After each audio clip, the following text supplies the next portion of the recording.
7 বছর বোতল তুগানির পরে আজকে বাড়িতে আইছি। এখন যাই চাচার সাথে গিয়ে মর্দিনার বিয়ার কথাটাই মাইতে আই। চাচা, মর্দিনা তো সাজানো গুছানো কেন? বাড়ি ঘর কোথায়? ই ফসা মুখ কই কি রে আমার মর্জিনার তো বিয়া দিলাইছি। না না চাচা, আমি বিশ্বাস করি না, মর্জিনার বিয়ে হতে পারে না। বলেন চাচা, আপনি মিথ্যা কথা বলেছেন। এই ফসা মুখ তুই কি আমার বিয়া লাগাস? তোর লগে মিথ্যা কথা কইতাম? না চাচা, আমি বিশ্বাস করি না। আপনি সত্যি করে বলেন মর্জিনা কোথায়?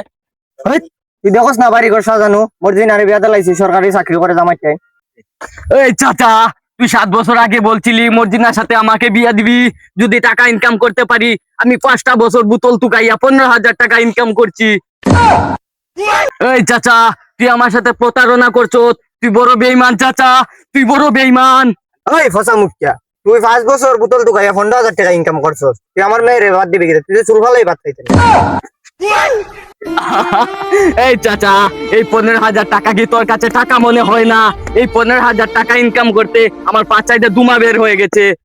দেখ বাইস্তা, তুই ইমোশনাল কথাবার্তা কইস না। বাড়ি ঘর সাজানো, মর্জিনার বিয়ে হয়ে গেছি, তুই যাই গিয়া। না চাচা, এ আমি বিশ্বাস করি না। মর্জিনার বিয়ে হতে পারে না চাচা, এ আমি বিশ্বাস করি না। खत्म। Bye bye tata goodbye गया। সরের বাচ্চা কামটা করলো কি রে? গেন্দার ওখানে বিয়ে হয়েছে না, মানুষ মারিয়া ফেলাইছে। সরের বাচ্চা তুই কার হইস? না না না, এ আমি বিশ্বাস করি না, এ হতে পারে না। खत्म। Bye bye tata good bye.